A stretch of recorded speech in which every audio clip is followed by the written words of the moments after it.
Apanya? Ini udah.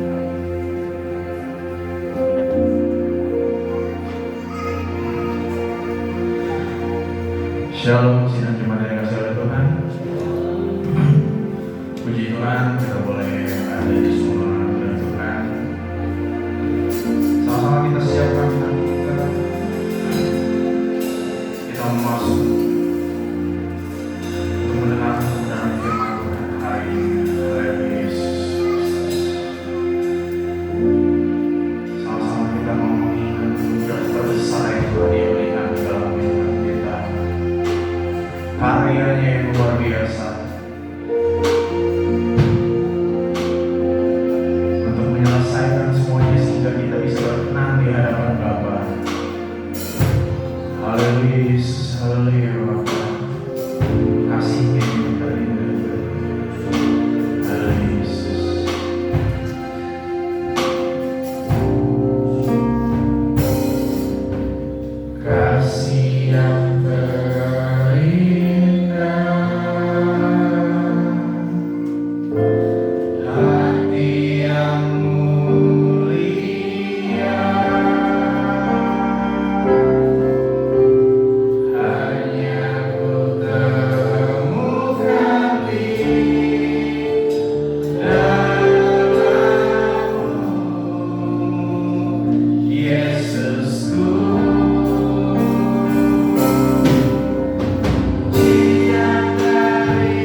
pengorbanan-Mu yang besar untuk setiap kami Bapa.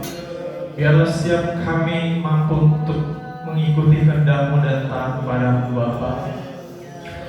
Sebentar kami ingin mulai ibadah kami, kami menyertai, kami menjaga Tuhan. Roh Kudus bekerja pada setiap kami. Dan kami tidak izinkan suatu kuasa apapun di luar kuasa Tuhan mengganggu setiap kami. Kami ingin kami patahkan di dalam nama Tuhan Yesus Kristus. Roh Allah Tuhan yang menyertai kami. Terima kasih Bapak, terima kasih. Hanya di dalam nama Tuhan Yesus Kristus. Haleluya. Amin. Shalom. Bersama kirinya. Haleluya.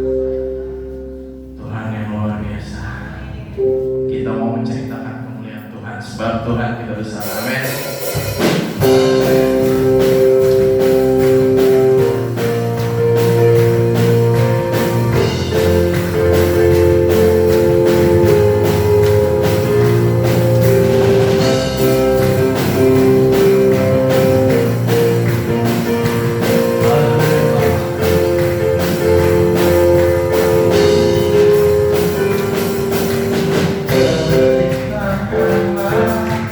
Terima kasih.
memuliakan nama-Mu.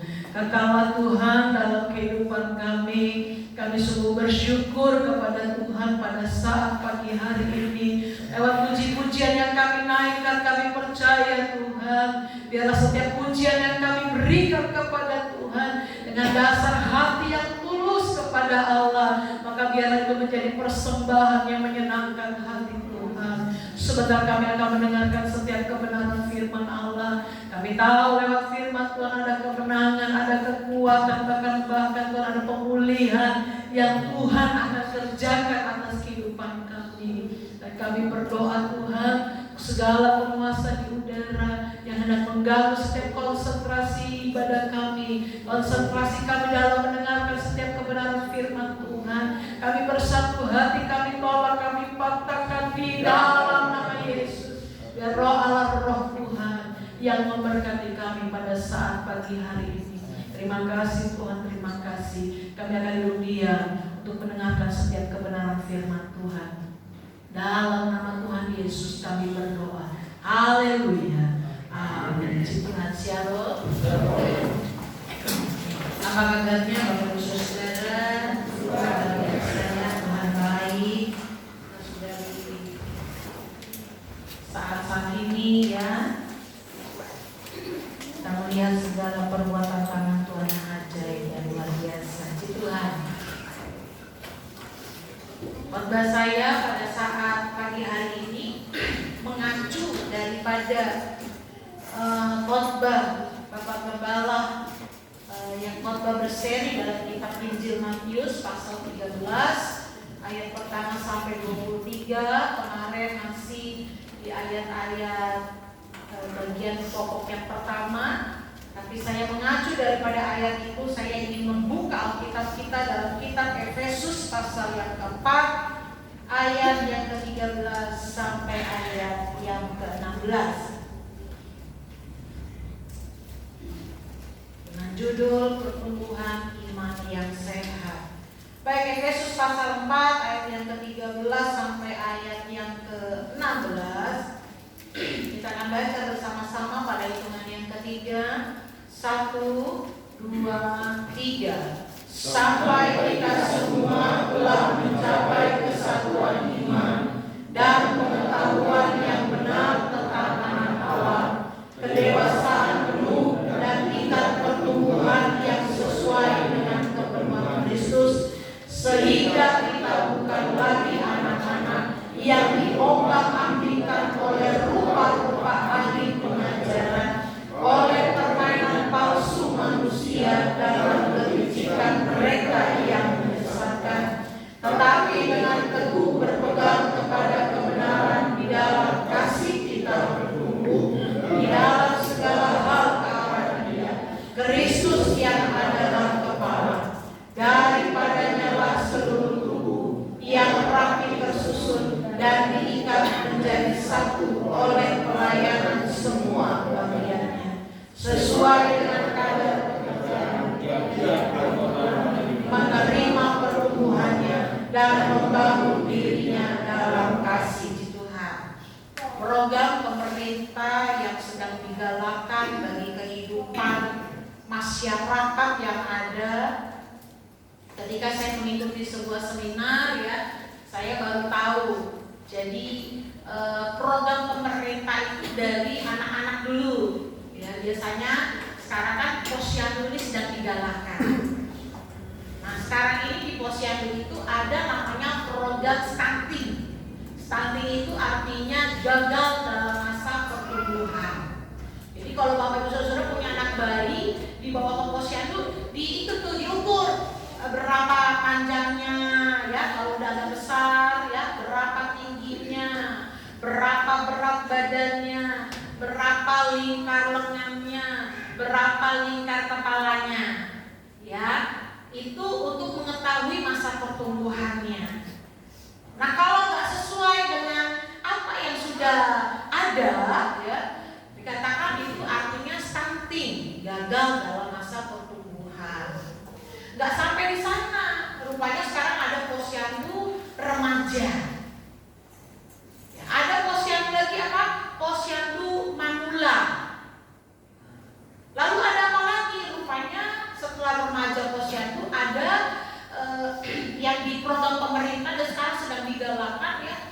Setelah saya masuk, saya mengikuti seminar, saya baru ngerti yang mau menikah itu ada lagi programnya untuk yang akan menikah.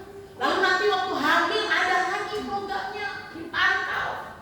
Setelah melahirkan menyusui ada lagi programnya ibu-ibunya. Anak-anaknya apakah gizi buruk? Wah, banyak sekali. Artinya pemerintah saat ini sedang menggalakkan pertumbuhan. Itu berbicara tentang pemerintah. Tetapi ada hal yang firman Allah mau dalam hidup kita, ya, dari zaman ke zaman, bahwa orang percaya ini bukan lagi anak-anak yang membutuhkan susu, tetapi membutuhkan makanan keras supaya akan masa pertumbuhannya itu baik. Sehingga dalam kitab Injil Matius pasal yang ke-13, Alkitab katakan di sana pada ayat yang lalu, firman Allah pada minggu yang lalu, bahwa ada yang menaburkan benih di tanah. Tetapi waktu benih itu tumbuh, sekejap saja benih itu tumbuh itu menjadi layu oleh karena hempitan batu yang ada pada minggu yang lalu. Nah, saya melihat bahwa tanah itu berbicara tentang hati. Tanah itu berbicara tentang kehidupan kita, hidup saya dan hidup Bapak Ibu Saudara. Tanah itu berbicara seperti itu. Dan benih itu adalah firman. Benih itu adalah firman. Dan benih itu adalah yang ketika firman itu ditaburkan, itu akan menjadi sebuah iman. Setiap firman Tuhan yang Bapak Ibu Saudara dengar, itu akan menjadi sebuah timbul, menjadi sebuah iman, pengharapan, kepercayaan kita kepada Tuhan. Nah, menjadi pertanyaan bagi kita semua, apakah pertumbuhan secara rohani kita ini sehat? Atau dengan bahasa dunia yang ada, apakah pertumbuhan kita stunting? Kita nggak bertumbuh, tidak terjadi pertumbuhan, begitu saja dari tahun ke tahun. Padahal Bapak Ibu Saudara, kita kan nggak kepengen anak kita umur 10 dia seperti umur 2 tahun. Anak kita udah umur 20 dia pertumbuhannya seperti anak 2 tahun. Nah, kita tidak ingin. Kita menginginkan sebuah pertumbuhan.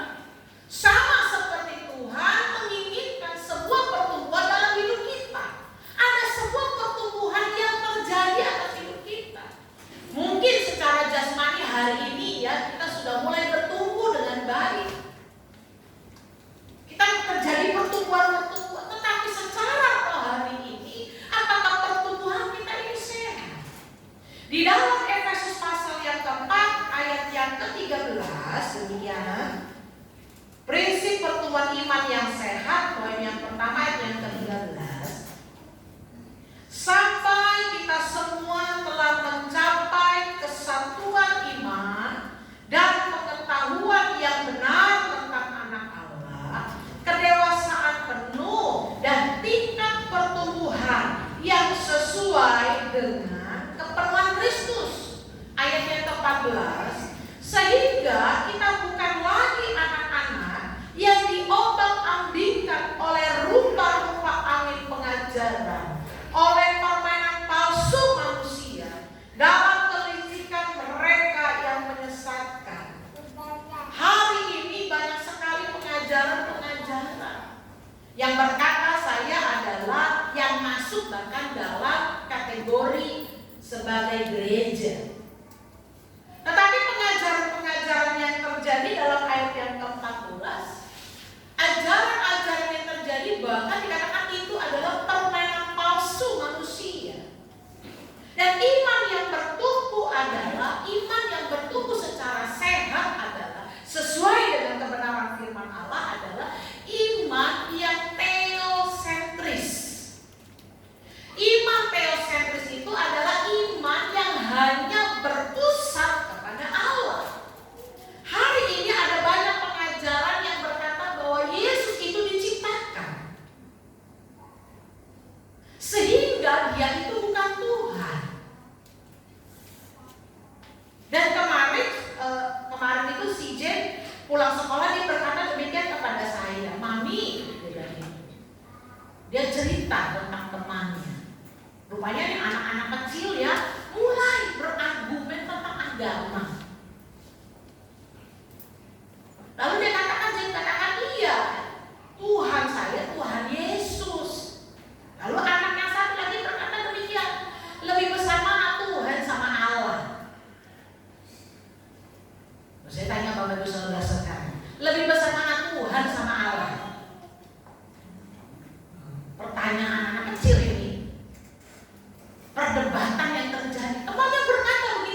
mencukupi setiap kehidupan kita.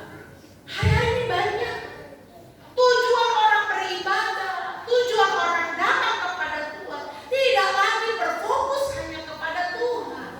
Padahal hari ini hidup kita perlu membuat iman kita ini teosentris, hanya berpusat kepada Tuhan, hanya berpusat kepada Allah, tidak kepada yang lain.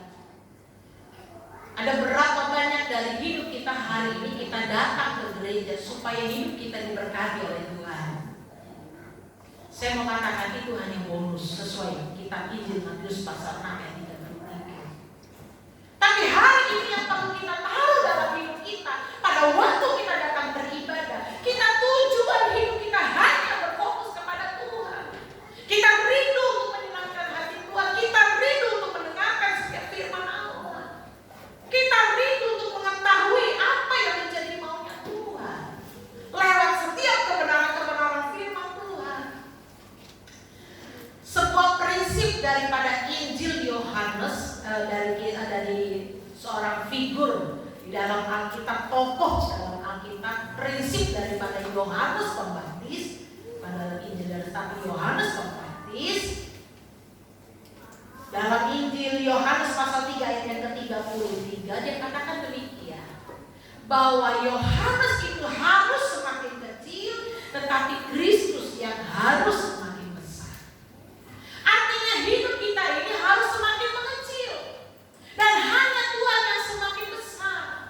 Sehingga Bapak Ibu Saudara dalam Roma pasal 14 ayat yang ke-7 sampai ayat yang ke-9 kita menyadari bahwa hidup kita ini bukan untuk diri kita sendiri. Karena kalau orang hanya berpusat kepada Tuhan, hanya tujuan hidupnya kepada Tuhan, maka dia akan tahu bahwa hidup ini apa yang dia lakukan itu sepenuhnya hanya kepada Tuhan, dan hidup ini adalah milik Tuhan. Baca dulu dalam kitab Roma pasal yang ke-14 ayat yang ke-7 sampai ayat yang ke-9 dengan cepat, ya. Roma pasal yang ke-14 ayat yang ke-7 sampai ayat yang ke-9. Ayat yang ke-7 dulu saya akan membacakannya. Saudara silakan melihat.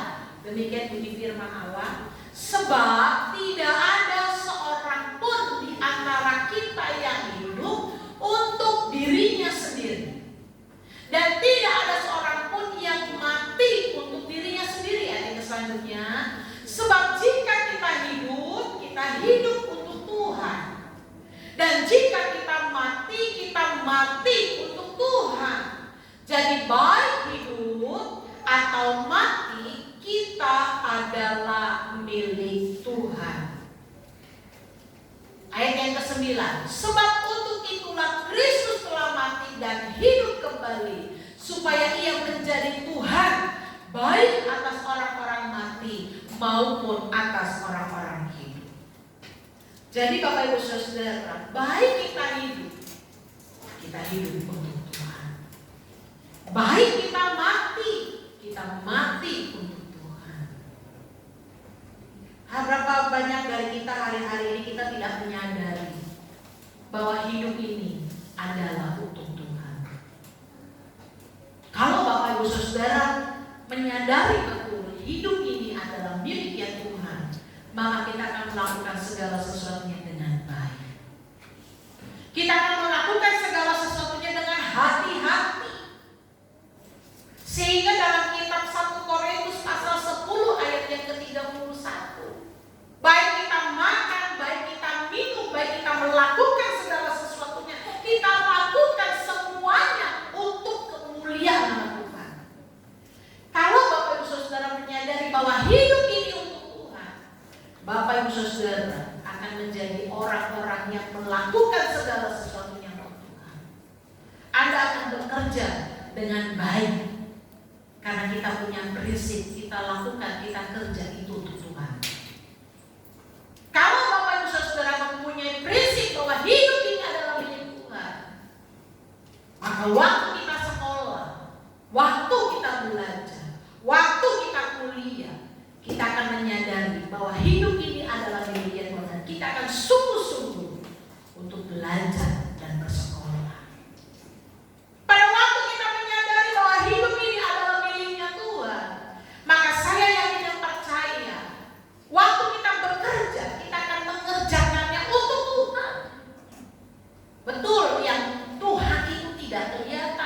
kelihatan adalah manusia. Tapi saya mau katakan kepada kita, apapun yang kita kerjakan, sampai kita ngumpet pun ke lubangnya semut yang paling kecil, Tuhan mengetahuinya. Nah, Bapak Ibu Saudara dikasih oleh Tuhan, mari kita punya prinsip hari ini. Apapun yang kita lakukan, kita kerjakan, kita hanya berpusat kepada Tuhan. Sehingga Bapak Ibu Saudara akan mengasihi pasangan hidupnya dengan baik. Karena kita merasa hidup ini adalah miliknya Tuhan. Kita mati pun adalah miliknya Tuhan. Ada sebuah kesaksian dari seorang hamba Tuhan yang saya dengar. Ya. Seorang pencipta, pengusaha, ya. Kodak. Tahu Kodak itu Bapak Ibu Saudara? Kodak film. Ya. Tahun berapa itu dia menjadi satu merek perusahaan yang paling terkenal dan penghasilannya yang sangat besar. Bukan hitung per jam, bukan hitung per menit, tapi hitungan uang yang masuk dalam hidupnya itu per detik. Dan itu duitnya tuh tidak terhitung banyaknya. Tapi karena hidup ini tidak berpusat kepada Tuhan, satu hari dia merasakan kegelisahan hidup. Lalu dia mengambil sebuah kesimpulan, karena uang yang begitu banyak, perusahaan yang banyak, di seluruh negara dia punya, uangnya yang masuk itu bukan hitungan jam, bukan hitungan menit, tapi hitungan detik. Dan dalam kesaksian hamba Tuhan itu berkata bahwa pengusaha Kodak ini karena mengalami kegelisahan dalam hidupnya, dia akhirnya mengambil keputusan untuk beli tiket kapal laut untuk keliling dunia. Keliling dunia. Dia keliling selama berbulan-bulan di atas kapal laut.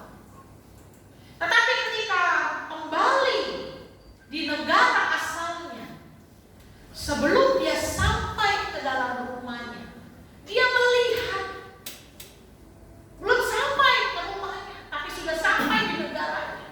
Dia melihat bahwa hidup ini adalah sia-sia, hidup ini adalah percuma. Dan dia mengambil sebuah pistol dan menembakkan kepada dirinya. Orang yang hidupnya tidak berpusat kepada Allah, maka hal-hal yang demikian akan terjadi. Kalau kita menyadari hidup ini adalah miliknya Tuhan, dan apa yang kita lakukan untuk kemuliaan nama Tuhan, saya yakin dan percaya hidup kita akan dipenuhi dengan segala sukacita dan damai sejahtera. Sehingga kalau kita merasa hidup ini adalah miliknya Tuhan, dan apa yang kita lakukan untuk Tuhan, saya yakin dan percaya Bapak Ibu Saudara, para suami akan mengasihi istrinya dengan sungguh-sungguh. Para istri pun akan mengasihi suaminya dengan sungguh-sungguh. Orang tua akan mengasihi anak-anak dengan sungguh-sungguh. Anak-anak akan mengasihi orang tua juga dengan sungguh-sungguh. Karena apa yang kita lakukan, apa yang kita kerjakan, itu semua untuk kemuliaan nama Tuhan. Dalam kitab 1 Korintus pasal yang ke-10 ayat yang ke-31. Apapun yang kita kerjakan, baik makan, baik minum, segala sesuatu yang kita kerjakan, itu untuk kemuliaan nama Tuhan. Jadi hari ini Bapak Ibu Saudara, ini juga menjadi tantangan buat saya dan kita semua, bahwa kita mau sama-sama belajar. Apapun yang kita kerjakan dalam dunia ini, kita belajar semuanya untuk kemuliaan nama Tuhan. Maka saya tidak percaya akan terjadi pertumbuhan iman yang sehat. Poin yang kedua, di dalam ayat yang ke-15 sampai ayat yang ke-16 dalam kitab Efesus. Ayat yang ke-15 dalam Efesus pasal yang keempat, demikian. Tetapi dengan teguh berpegang kepada kebenaran di dalam kasih, kita bertumbuh di dalam segala segala hal ke arah Dia.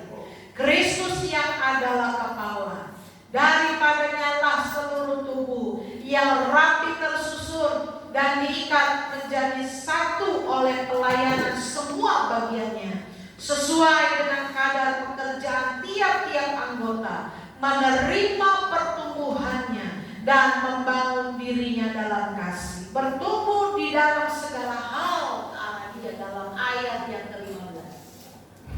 Bertumbuh dalam segala hal ke arahnya Tuhan. Maksudnya apa Bapak Ibu Saudara?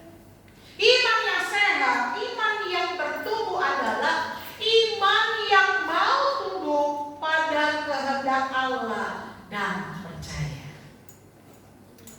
Iman yang mau tunduk terhadap apa? Terhadap kehendaknya Tuhan dan percaya.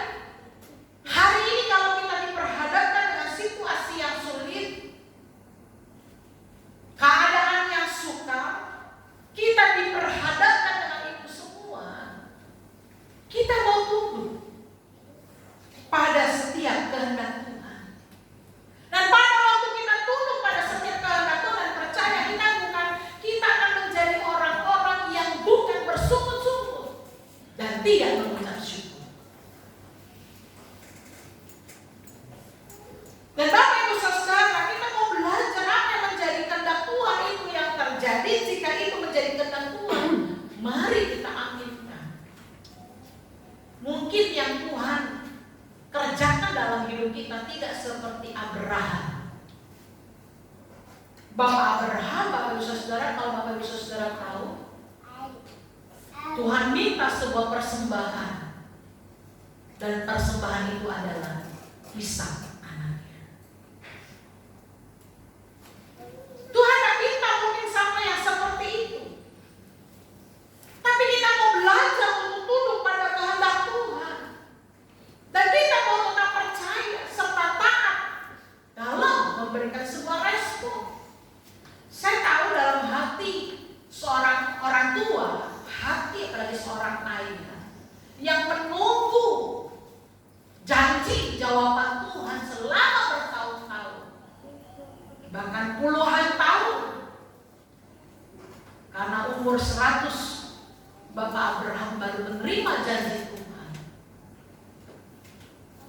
Dan waktu Abraham diminta untuk memberikan sebuah persembahan, hati orang tua mana yang tidak sedih? Pasti sedih. Tapi dia tetap tunduk, dia tetap taat. Saat ini kita diperhadapkan mungkin dengan situasi yang sulit. Saya mengikuti siaran-siaran berita tentang G20 beberapa waktu lalu di Bali. Resesi tahun 2008 itu atau beberapa waktu yang lalu itu 5 negara yang mendaftar di IMF, 5 negara. Tapi hari ini untuk tahun depan, setelah pertemuan G20, 14 negara mendaftar di IMF. Artinya ada 14 negara yang sedang bangkrut. Nah, Bapak Ibu Saudara dikasih oleh Tuhan, kita mau belajar. Iman yang bertumbuh adalah iman yang bertumbuh dalam segala adalah iman yang mau tunduk pada kehendak Tuhan. Apa yang Tuhan mau hari ini untuk suruh kita lakukan.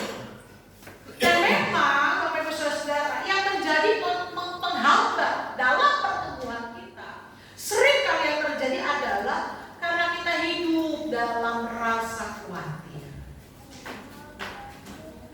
Saya ingin melihat dalam kitab Perjanjian Lama panggilan Yunus untuk memberitakan firman Allah kepada kota Niniwe. Dia merasa khawatir, dia merasa takut. Bagaimana murid Tuhan Yesus itu berbicara tentang Yudas. Dia menyerahkan Yesus oleh karena apa? 30 keping perak. Dia serahkan Tuhan Yesus untuk ditangkap. Dia peluk Yesus, dia cium Yesus.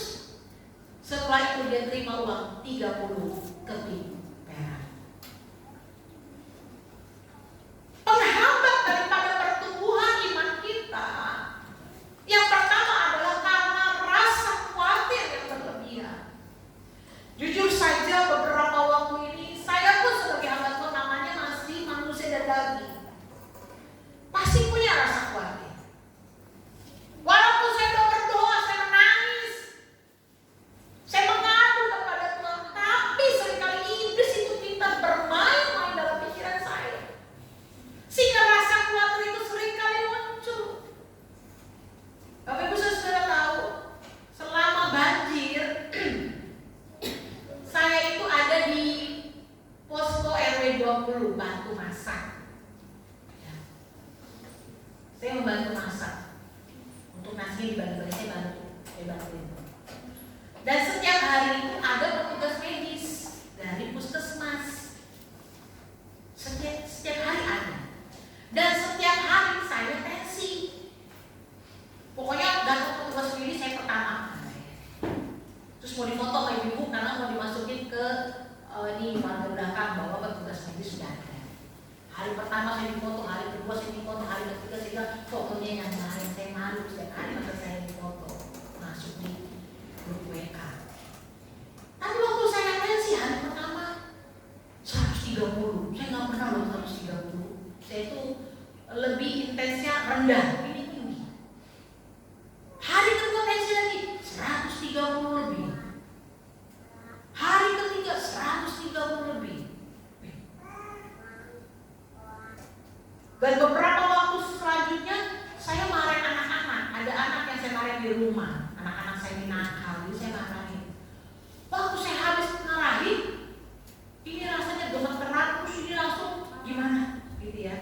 Saya bilang, waduh jangan-jangan saya darah tinggi. Saya bilang, koran coba obat darah tinggi saya minum. Tenang, reda.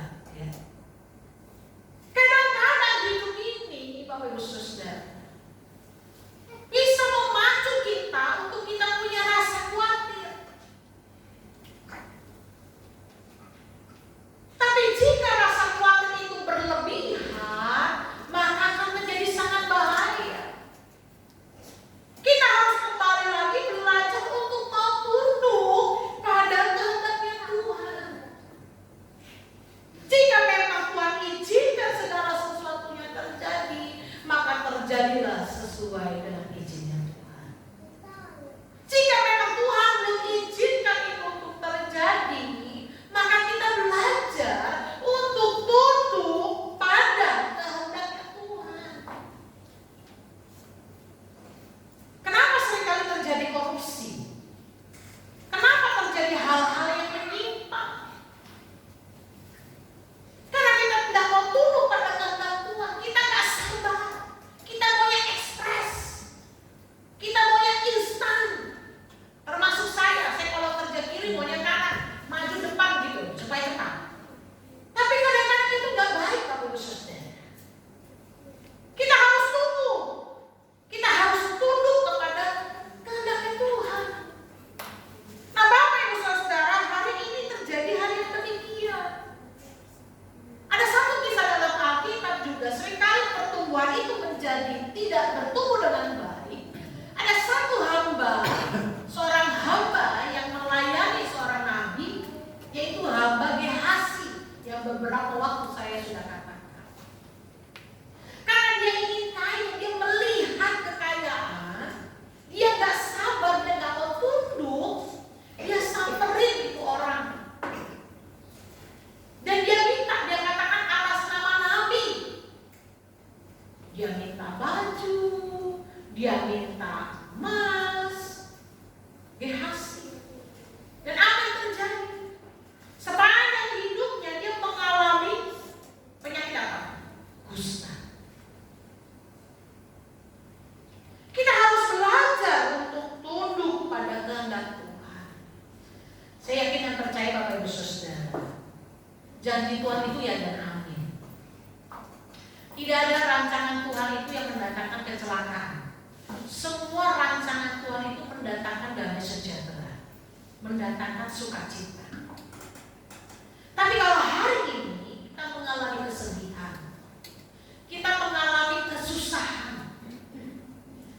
sampai kita tidak mengucap syukur. Tapi tetaplah tunduk pada kehendak Tuhan dan percaya. Percaya bahwa pada waktunya, bahkan tepat pada waktunya, Tuhan akan memberikan kita sebuah jawaban. Akan ada sebuah kemenangan yang Tuhan akan kerjakan. Iman yang tidak bertumbuh adalah iman yang tidak mau tunduk pada kehendak Tuhan. Kita ekspres pakai instan. Padahal Tuhan tuntut kita. Iman itu akan bertumbuh dengan sehat ketika kita belajar untuk tunduk pada kehendaknya Tuhan. Waktunya Tuhan seringkali lama, Bapak Ibu Saudara. Saya adalah orang yang tidak suka berlama-lama. Saya sukanya cepat. Tapi kadang-kadang Tuhan izinkan saya untuk menerima sebuah jawaban itu lama dan berproses. Tapi yang saya bisa lakukan, saya hanya menundukkan diri saya sendiri di hadapan Tuhan. Siapa yang kepengen jawaban doanya lama sih dijawab? Nggak ada. Ada yang kepengen doanya lama dijawab? Nggak ada. Kita maunya berdoa hari ini Tuhan jawab. Semua. Saya tidak pernah pengen seperti itu. Hari ini kita berdoa, hari ini Tuhan harus jawab. Kita maunya seperti itu kan? Tapi jika Tuhan izinkan kita untuk melewati setiap proses-proses yang ada, mari kita belajar untuk tunduk pada kehendaknya Tuhan. Asalkan kita tetap percaya. Orang yang percaya itu bukan orang yang tidak melakukan apa-apa. Kita menunggu di prosesnya Tuhan. Waktu kita katakan kita percaya, bukan artinya kita berdiam diri. Orang yang beriman itu dia akan terus bergerak. Tapi dia tunduk pada kehendaknya Tuhan, tapi terus bergerak. Dia percaya, terus bergerak. Bukan artinya kita percaya kita berdiam, tidak. Salah. Orang yang percaya adalah orang yang tetap terus bergerak. Sekalipun itu membutuhkan waktu lamanya, waktu yang berjalan, tapi kita tetap terus percaya. Kita tetap terus tunduk pada kehendaknya Tuhan. Dari dalam ayat yang ke-16 dikatakan di sana, kita melayani.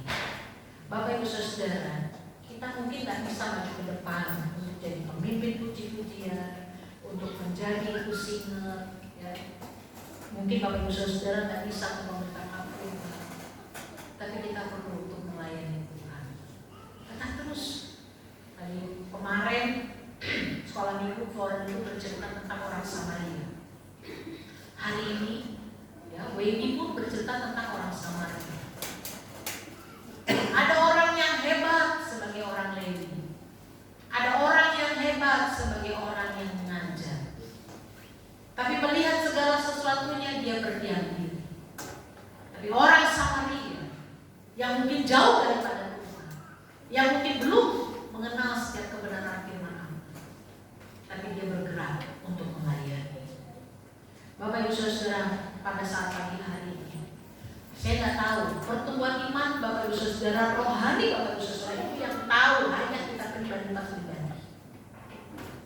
Kalau pertumbuhan secara jasmani kita mungkin sudah bertumbuh dengan baik, tapi pertumbuhan rohani ini yang tahu diri kita hanya diri kita sendiri. Apakah kita gagal dalam pertumbuhan? Apakah kita bertumbuh dengan sehat? Tapi ada dua poin yang saya bawa kepada kita sekalian pada saat pagi hari ini. Poin yang pertama, kita belajar untuk iman yang bertumbuh, iman yang sehat adalah iman yang berpusat hanya kepada Tuhan. Apapun yang Bapak Ibu Saudara kerjakan, yang Tuhan percayakan Bapak Ibu Saudara untuk mengerjakan, entah itu berdagang, entah itu menjadi penjual makanan, entah itu menjadi pekerja di dalam pabrik, pekerja di sebuah perusahaan, entah jika itu dipercayakan Bapak Ibu Saudara menjadi seorang pemimpin, anak-anak yang bersekolah, suami istri, orang tua anak-anak, kakak beradik, belajarlah apa yang kita lakukan, apa yang kita kerjakan, semuanya berorientasi kepada Tuhan, hanya berpusat kepada Tuhan, hanya kemuliaan bagi nama Tuhan. Sehingga Bapak Ibu Saudara akan sungguh-sungguh. Waktu Anda sekolah, kita akan bersekolah sungguh-sungguh. Waktu kau bekerja, kita akan bekerja dengan sungguh-sungguh. Ketika kau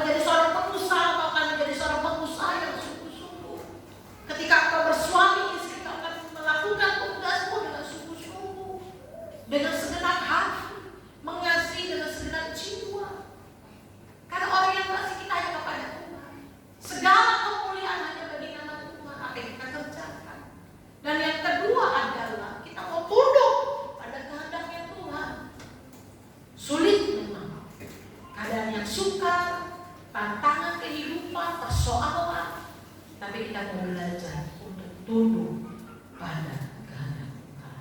Pemain musik, saya mau kembali. Saya rindu menyanyikan sebuah pujian.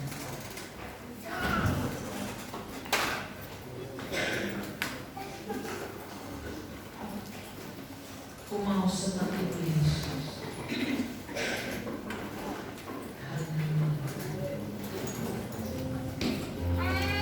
Mereka saja ku mau seperti Yesus.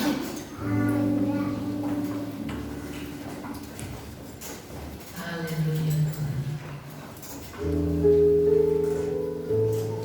Oh Yesus, haleluya.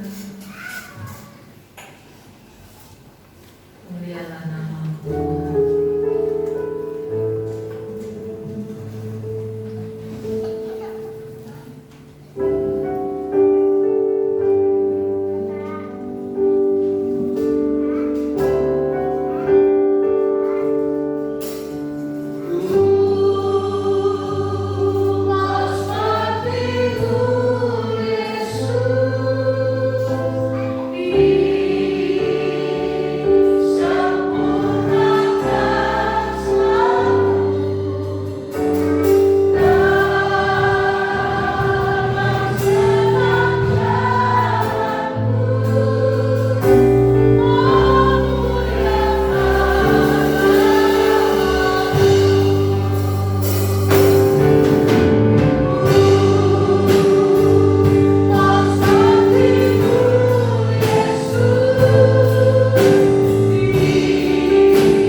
Engkau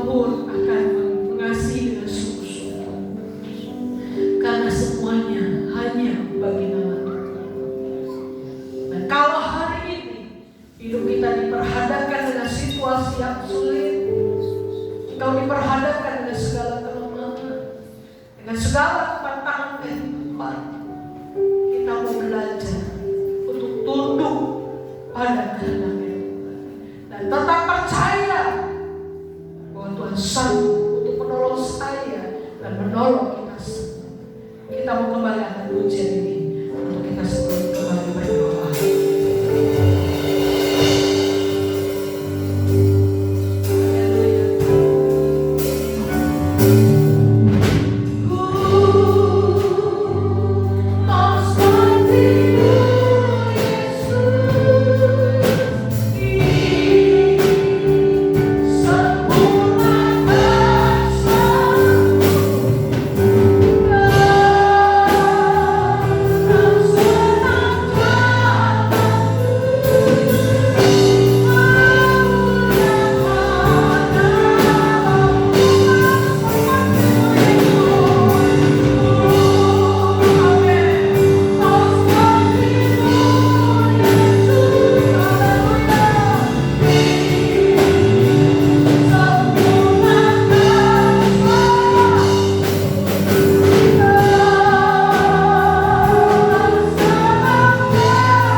Pagi hari ini Tuhan, biarlah kami tunduk pada kehendak-Nya Tuhan.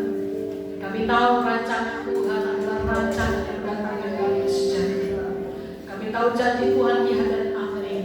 Dan kami percaya Tuhan akan memberikan kami kemenangan. Terpujilah Tuhan Engkau untuk selama-lamanya. Berkatilah segala jemaat Tuhan, berkatilah kami semua. Kami yang duduk di atas, kami yang duduk di bawah, kami yang ada di depan, dan kami yang ada di belakang Tuhan. Kami percaya pagi hari ini Tuhan melawat kami, Tuhan menjamah kami. Bahkan kami berdoa Tuhan pagi hari ini ketika segala jemaat Tuhan datang dengan segala beban, dengan segala permasalahan, dengan segala tantangan kehidupan, dengan segala kelemahan-kelemahan tubuh kami bersatu hati, kami berdoa Tuhan jamah di dalam Yesus. Yang sakit Tuhan sembuhkan, yang lemah Tuhan kuatkan, yang susah memberikan penghiburan, yang sedang menghadapi jalan untuk membuka jalan, Tuhan berikan kemenangan. Dan kami percaya Tuhan yang sementara bekerja atas hidup kami. Meteraikanlah firman-Mu atas hidup kami Tuhan. Dan biarlah ketika kami berjalan, ketika kami melangkah menjalani hidup kami hari-hari kami, biarlah firman Tuhan, Roh Kudus-Mu yang menuntun hidup kami. Terpujilah nama Tuhan kekal untuk selama-lamanya. Di dalam nama Yesus kami berdoa. Haleluya. Amin. Terima kasih untuk Ibu Gembala atas firman Tuhan. Pada saat ini kita akan memberikan persembahan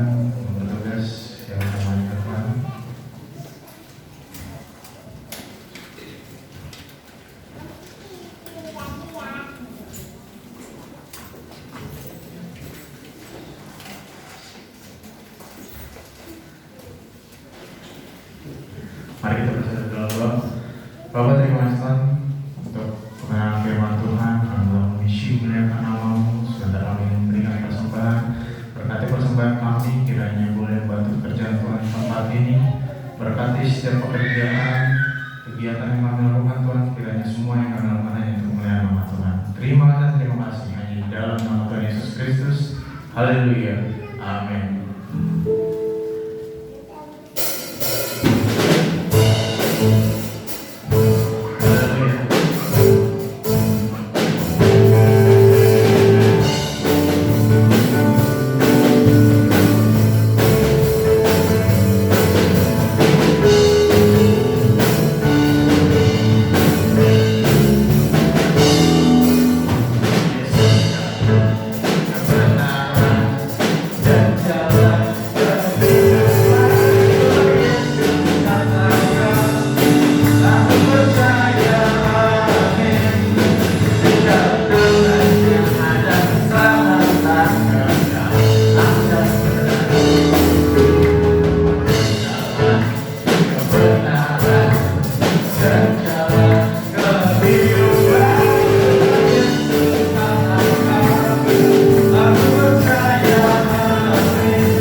Setelah ibadah ini ada pertemuan untuk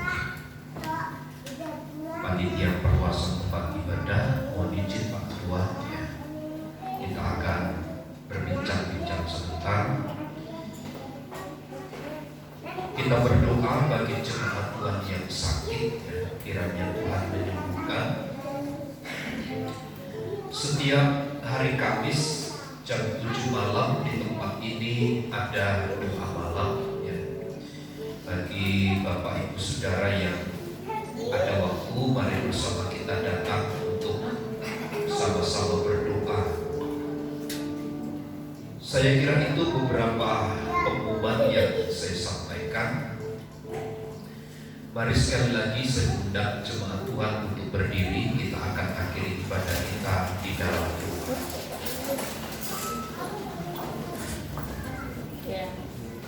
Kemuliaan dan hormat hanya bagi Tuhan yang telah menyertai dan memimpin seluruh ibadah ini berjalan dengan baik.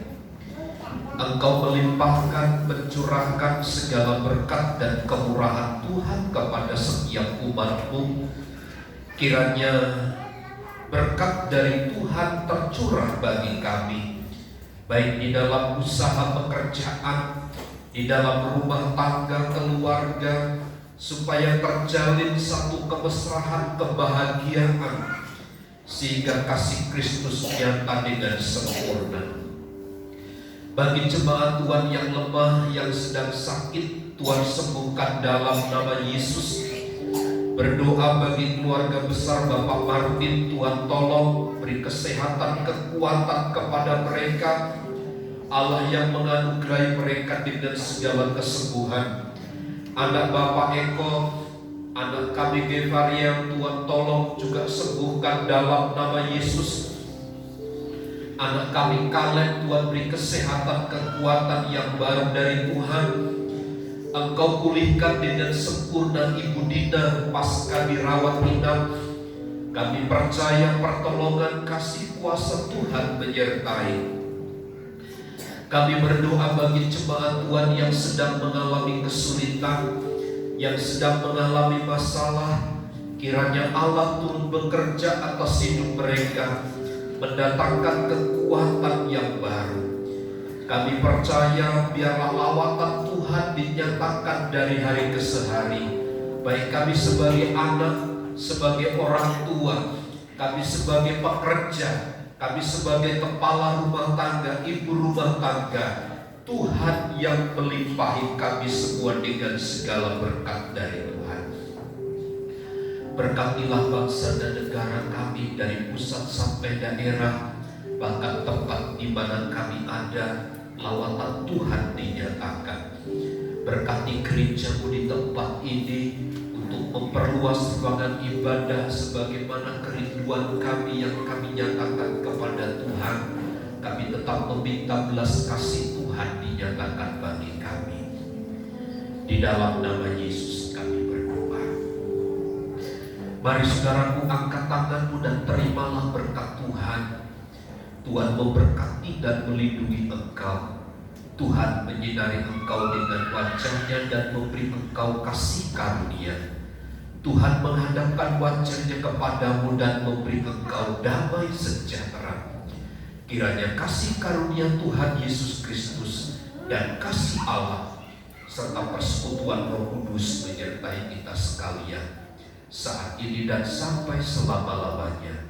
Kami terima berkat Tuhan di dalam nama Tuhan Yesus Kristus. Kita semua yang percaya dan diberkati bersama katakan amin. Bapa, terima kasih.